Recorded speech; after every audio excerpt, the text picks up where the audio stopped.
The more beautiful world. And what happened? The more beautiful world is a concept that was introduced to me very recently by another fellow on YouTube, and he was quite in depth with it in this just one little 6-minute video. And I actually watched it a couple of times, listened to it, and thought, you know, that's what I'm trying to do here, and what permaculture is trying to do, is produce the more beautiful world. The concept of what is more beautiful is what needs to be determined here. If you look at a city, you look at all the concrete and all the buildings, is that really a more beautiful world than this segment of my backyard? Where all you hear are motors and horns beeping, and people interact with each other that you can hear over the rest of the noise. They're only yelling at each other. I think not. Without a doubt, the more beautiful world, to those of us who are thinking with our hearts instead of the indoctrination in our minds, we understand the more beautiful part of the earth is all the diversity and the interactions of the diversity. So what happened? My theory is hierarchy beyond the Dunbar number happened. The Dunbar number being 150 people. And someone in the course of history, thousands and thousands of years ago, maybe 5,000, maybe 8,000 years ago, we have a record of it coming out of summer now on the clay tablets. It's 5,000 years or longer ago, that there were kingdoms, and this hierarchy was in operation, the hierarchy above the Dunbar number. And there are a lot of ways we can describe this hierarchy, but I've been thinking about this. What's the easiest way to describe this? Because a lot of people, we're so indoctrinated and ingrained in this culture that, these are not concepts that we ever consider. And I've been thinking about it for quite some time. And the fellow that I'm emulating here a little bit, he's been thinking about it a long time. He even writes books about stuff like this. But to put it as simply as possible, you have this hierarchy. These are people who are not contributing to the fertility of the planet. They're almost opposed to the fertility, the growth of fertility in the planet, and they're just users. They're just using the fertility of the planet, using it up. And those within the hierarchy who are working within the hierarchy to facilitate the transfer of goods and services from the various markets, from people, to transfer those surpluses up the hierarchical ladder to those at the top. Their function is not to help diversity or growing fertility, it's to oversee that transfer function that's within hierarchy. It has separated humans from nature, from the natural environment. And its goal is maximum return on investment. Not necessarily maximum production, which seems to be the goal most times, but it's maximum return on investment. What's the littlest amount of investment that's needed for that human production?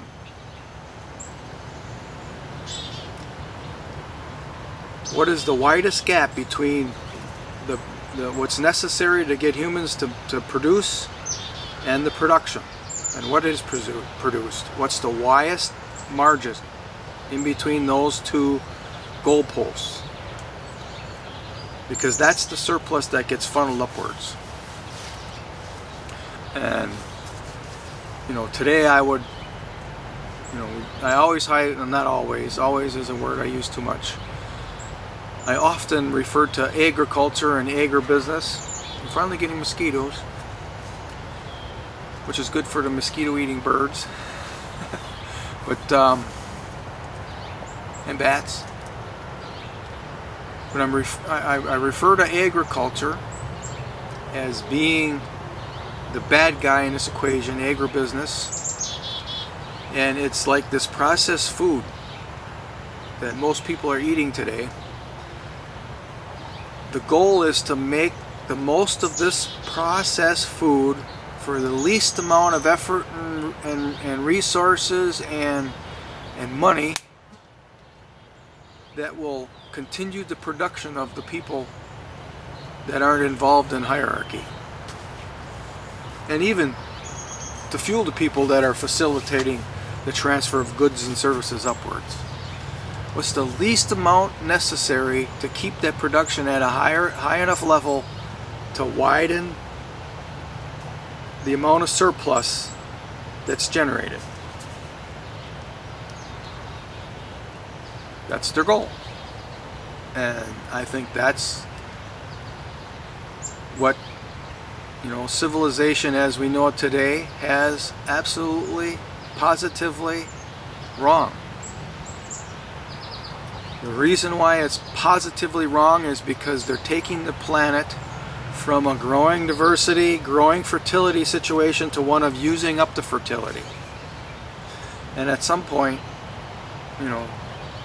nothing that we want to eat is going to grow, because we used up all that fertility that grows these plants and trees that we are feeding from.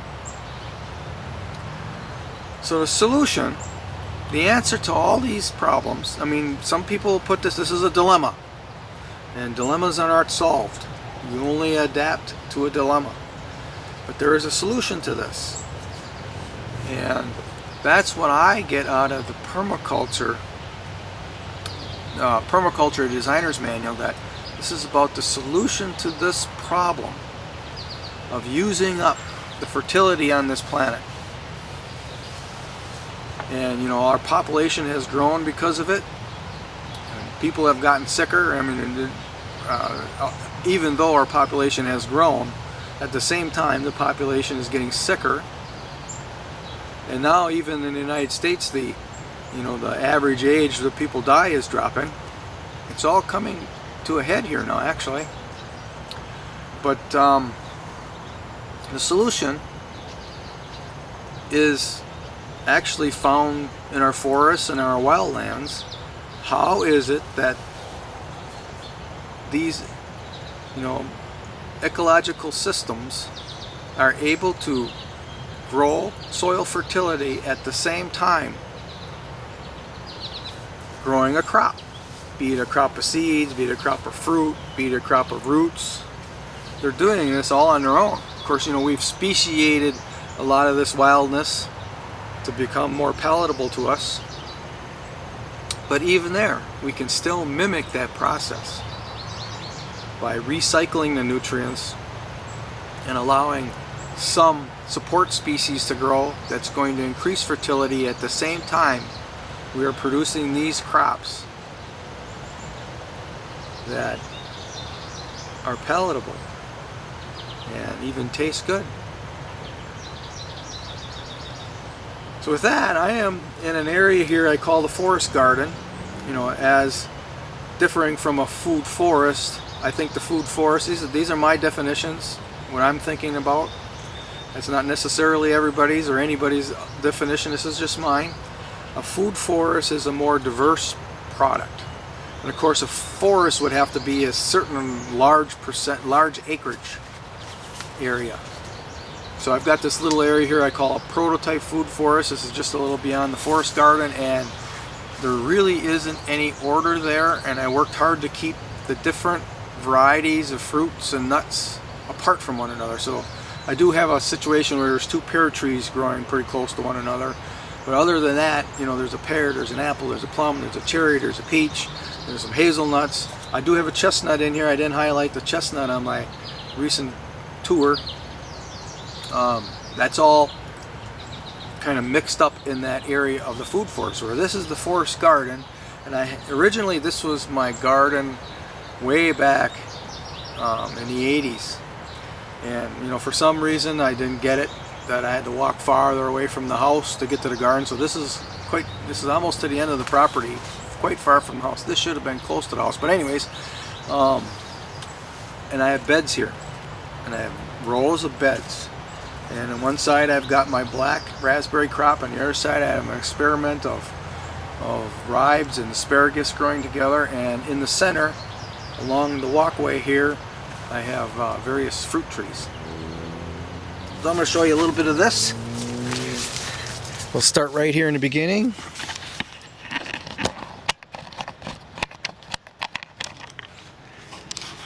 So in the very front, the front being closest to the house, this is to the east, I have a lineup of elderberries. And they're going to produce another very monstrous crop year after year. This is a Samdal. This is not supposed to grow here in USDA planting zone 5. It's a very nice berry. It's sweet. It's only got 1 seed in it. I've been trimming it back, and now I'm getting new shoots here. The way I understand it, you gotta cut out these old ones from time to time, and then you'll get higher production out of the new stock. So this is all new stock right here that I trimmed back last winter. These are all new shoots. So I'll cut out another 1 or 2 of these, and next winter I'll leave at least one there to have some production. And in amongst the elderberries here, I've got grapes. These are Fontenay grist. They're basically a trap crop for the birds, but we get our share. They're very little grapes. The birds like eating those as they don't like to eat the larger grapes. We have, oh, look at the grapes here. Just look at. This is a pretty old plant. I think I planted it in 2011. And I'm not trimming it, so it's going wherever it wants to. And right now it's heading for the walnut tree that's overhanging over the forest garden, which is just loaded with walnuts again. This has been a very productive tree right here. All the black walnuts that I can process. The reason why the branches are so low here now that I can reach them is because of the weight of the nuts. So here's the last elderberry along this, and this is the border. Here is the fence. You can see the corner right here. It goes along this way, and there's the corner post. And this is Nova. This is a standard elderberry. I think I'm pretty close to the end of its zone too. But it's growing. It grows marvelously. A lot of berries. And then here we have a lineup of beds that I have planted with black raspberries, and I want to highlight that these raspberries are pretty much growing in the shade of this black walnut. You know, when I first started gardening, I was told you can't have black walnuts anywhere, it's going to kill everything. Well, that's not true. And one of the permaculture videos I was watching, Larson actually mentioned black raspberries will grow fine with black walnuts, so that's why I planted these here, because I had a really nice stand of them up closer to the house, and I transplanted them back here because I wanted to allow the black walnuts to grow, because it's a healthy crop to eat. Black walnuts are. So I've got a series of beds. I think there's 10 of them in here, and this is at eye height for me. So this is probably, you know, it's definitely taller than 5 feet, and I've been draping the canes over these poles here that I got tied onto the posts that I have in the ground. And I do this every year, where I come through this in the spring and I cut out all the old canes, and I'll trim off the leads so that they'll grow laterals, and it's on those laterals that I have the production. So every spring I come through this and clean it up and make sure all the laterals, all the canes are up on their posts, on their bed. So I'm doing a little of that now, even as I'm picking them. And I got Bristols here. I got to tell you about Bristols. This was given to me by a guy at the farmer's market, and he says, I don't want those black raspberries anymore. They got thorns and they don't produce very well and blah, blah, blah, blah, blah. Well, you know, I knew about black raspberries, so sure, I took them. I'm glad I did, because this is a crop that would be good for, you know, somebody who has little space. And I'll tell you why. If you don't have a lot of space, you don't have you know, my idea is that if you have a little space, you shouldn't be growing production crops for canning or freezing or any of that. You should be growing for fresh pick. That's the highest value of this food that we're growing, is picking it fresh and eating it. And these Bristols have a very long ripening period. I've been eating on them for at least 2 weeks now. Where, you know, I probably ate that one at the top. It's always that top one that ripens first. I probably ate that one 2 weeks ago, and then we had all these white and red berries around it, and then a couple more would ripen, and then a couple more would ripen, and here I'm still picking on these Bristols. They're small berries, but we have this long growing or long picking time, and these berries, you know, the black, as they call them, black caps or black raspberries, you know, they have a little bit of astringency to them. If you eat too many, they'll dry your mouth out. And I know that for a fact. But these have little astringency on them. They're pretty much all sweet. And they're growing in almost total shade. You see, we get some pockets of sun coming through here as the planet is spinning. But yeah, these branches are totally overhanging this little patch of Bristols. It's overhanging a lot of this production grade blackberry too. The first 5 rows beds here are actually the ones I transplanted back here, and I don't even know the name of them. I had them for a long time, and I got a couple stories on them up on YouTube already. But these don't have that long of a ripening period. These started ripening last amongst the 3 or 4 varieties I have here. You can see I almost got them all picked off already. Last night I picked just a little bit under a gallon. So this is the last of the berries of the varieties. They ripen way later than the rest, and they ripen very quickly. So these are like production berries. These are berries that you're going to put in a freezer or maybe make jelly or jam or whatever you want to do with them. Then I have a couple of new ones. One of them is fantastic. It's Gian. This started ripening a couple days after the Bristol, and they also are kind of like a production berry. There's still a couple left on here, but they were largely finished before the other production, the ones I had on the property for a long time, did. And then there's another one that's a total, I think it's not a total failure, but I think it's kind of a failure. They were low-growing raspberry, but they make these real little ones. They're kind of sweet. I mean, they don't have any astringency, but there really isn't any bulk to them. So I'm probably going to remove these, replace them with those Gians. Oh, we're back here yet. Let's look at these black walnuts again. This one is fruiting for the 2nd year.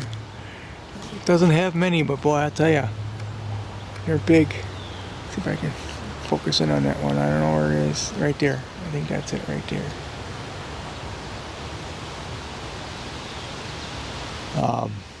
And it has a Chungbai kiwi growing up in it. It's way up there. It's 30 feet tall. So this tree's gonna make black walnuts and kiwis at some point in its career, which I think is gonna be very soon. This black walnut actually broke its top in a storm. Now it's gonna put more energy to these side shoots. We'll see how that goes. This is a bird planted elderberry. First year it's fruiting. I can't wait to find out how it tastes, what kind of a berry it is. I've got a couple of black locusts planted back here. It's illegal to plant them in this state now. They passed a law. And I'm using them to make fence posts and stakes, because the wood, you know, rots very slowly in the ground. Hardly, I mean, I've read one report where it lasted for 100 years. But I suppose it depends on your soil type. If you have wet, soggy soil, it probably isn't going to be 100 years. If you have well-drained, sandy loam soil and you're not getting a lot of rain, it might last 100 years.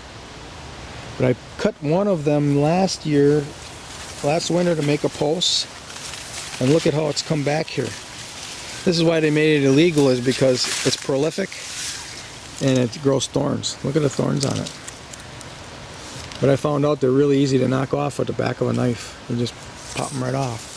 But this is brand new growth from where I cut off that fence post. So now there's 1, 2, 3, 4 of them growing. And if I let them grow to get to this size, now this pole that I cut off is going to grow 4 poles. It's going to go from 1 to 4. But this is the same root as this big one here, which I'm going to take next winter. So, you know, I'm probably going to get even more shoots. So instead of 4 shoots, there might be 8 shoots here that all could grow into a nice fence post. And actually, it's more than one fence post because how tall it is. You know, if you're talking about a 8-foot fence post, you know, there might be 3 sticks here. There might be three fence posts here. And I'm going to take that one too. And it's definitely thick enough now to make a fence post. Maybe I'll leave one grow, because we get the blossoms. I eat the blossoms. I will leave that one grow. This is a plan that I'm making right now. I'm going to cut this one this winter for sure, and then it's going to send up more shoots, and I won't cut that second one until the first one is producing blossoms. That way I have blossoms every year to eat. Of course, the bumblebees, they get the nectar and make beautiful honey. If you have honeybees. And one of the really benefits of black locust is it actually fixes nitrogen in the ground. So it'll enhance the rest of your trees, the rest of your property. Of course, you know, I've seen on a government website, one of the states, they said, oh, that's so terrible that and they didn't use the word terrible, but I mean, that's the impression they had, that it was a bad thing that black locusts fix nitrogen. Like, oh, the soil, there's no nitrogen necessary in the soil. Oh, I mean, it's almost idiotic to think that they will allow the agribusiness crowd to pour all these chemicals. You know, they call this Haber fish process, or whatever they call it, where they're turning natural gas into nitrogen. You know, that's a chemical, and they're putting those chemicals. It's okay for that to happen, and you're ruining all the soil life. You're killing soil life with it. It's okay for that, but we don't want to let the black locust go because it fixes nitrogen. I have some Jerusalem artichokes growing in here, and they managed to make a crop in this shady condition. I've been nursing honey locusts. I took 8 of them out of here and transplanted them to another property I'm working this year, and these 2 are going to go next. These are rootstocks for cherries here. I'm going to be getting those out of here, and I'm going to turn this into a pocket garden, so you're getting some of my future plans in this video as well. So we have more Jerusalem artichokes. So you can hear the lawnmowers going now from the neighbor's property. We aren't supposed to be listening to those motors. We should be listening to birds making their noises, and we should be hearing children having fun. But instead we hear motors. Everybody's inside hiding. And I got a wild self-planted dogwood growing in here. I'm letting it go for the birds. Oh, look at that, is the rootstock cherry. I'm going to be removing it, and then we're going to have some cherries to sample. They're really little. I really like these for up north because it's going to feed the birds, but maybe I should leave one grow here. I might I like that. I didn't know they were going to make such little cherries. That's perfect for birds. I'm interested in trap crops back here.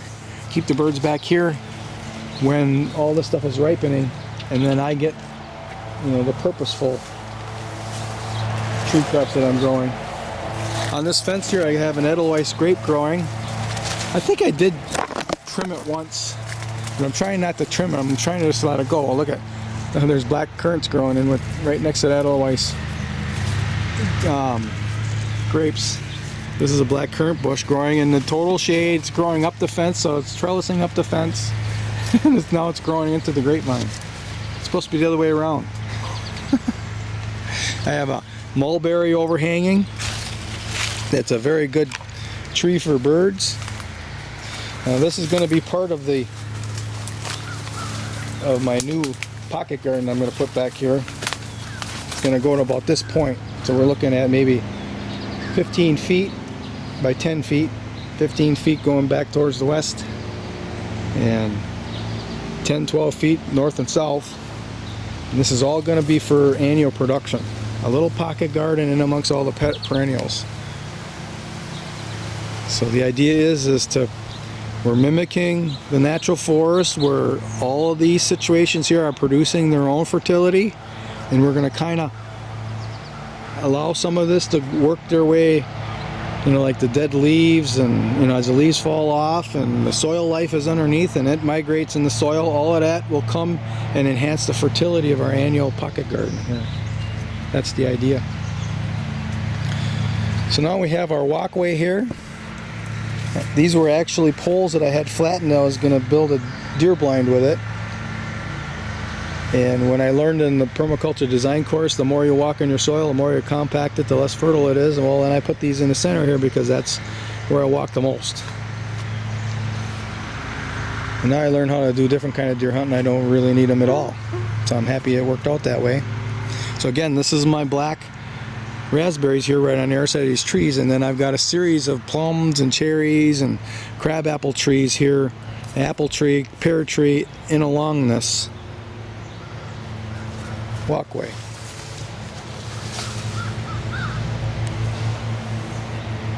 On the south side, I have again these beds just like the black raspberries, and I have an experiment, ongoing experiment that I'm about to end between asparagus and ribes.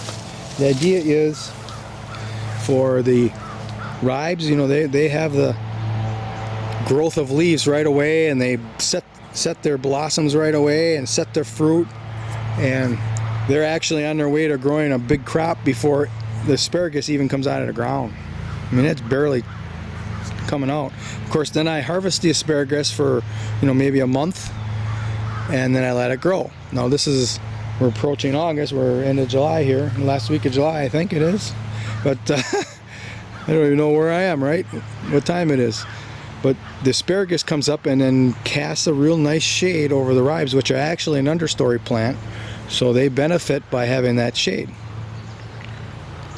And in the front of it here, I had more ribes, less asparagus, and it definitely made an impact on the asparagus. A lot of them died out, and the ones that are still alive, you can barely see them in there.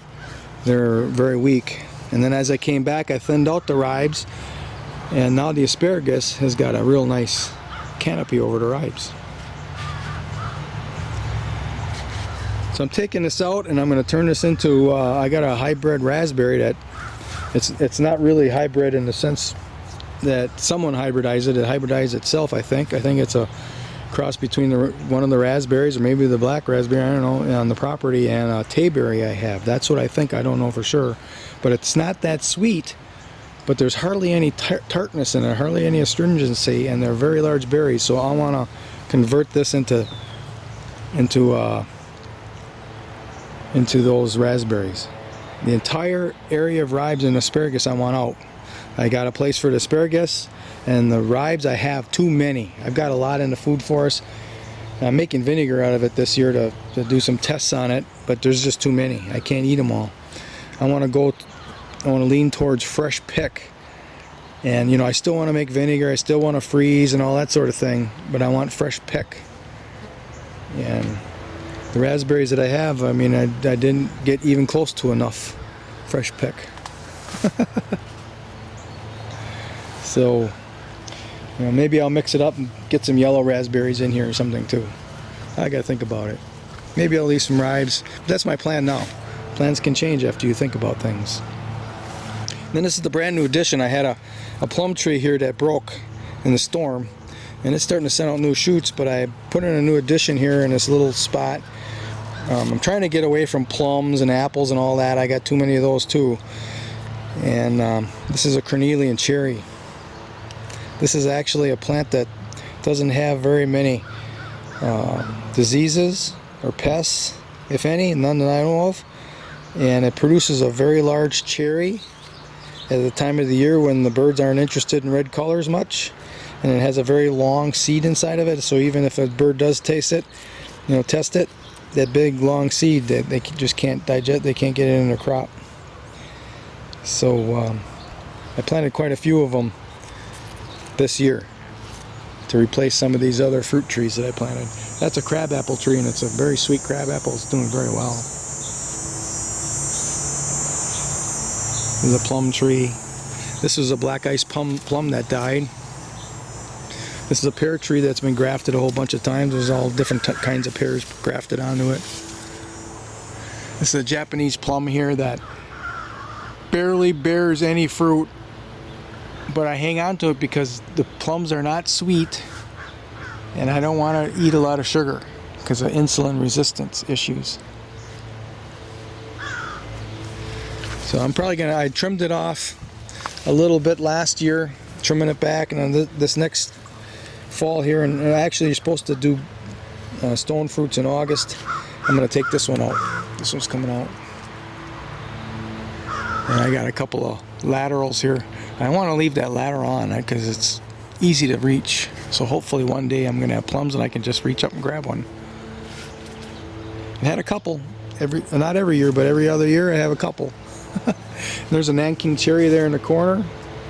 There's another really old grapevine there on the fence, as well as a kiwi growing. I think it's a red beauty, but I'm not sure. And then we're back to the corner. This would be the southeast corner now, and there is a wild elderberry there, just for diversity. The elderberries that are on that bush right there are wild ones. They're very little berries. They're not really that sweet, but it's diversity. And I think all these bird planted elderberries that are on the property now, they're a mixture of one or the other, or all three. We have wild, we have Samdal, and we have Nova. So that's it. That's the Sunday morning service. The Church of Permaculture. You know, this is where all the miracles are, not anywhere else. Yeah, everything else is human driven. You think about miracles and you think about Jesus and all the rest of this. Well, you know, Jesus was fighting the hierarchy. But maybe he should have been fighting to end the hierarchy instead of fighting to get a bigger share of the hierarchy's spoils from the destruction of the planet. So that's your thought of the day there. Try to reason that out, especially if you are a Christian.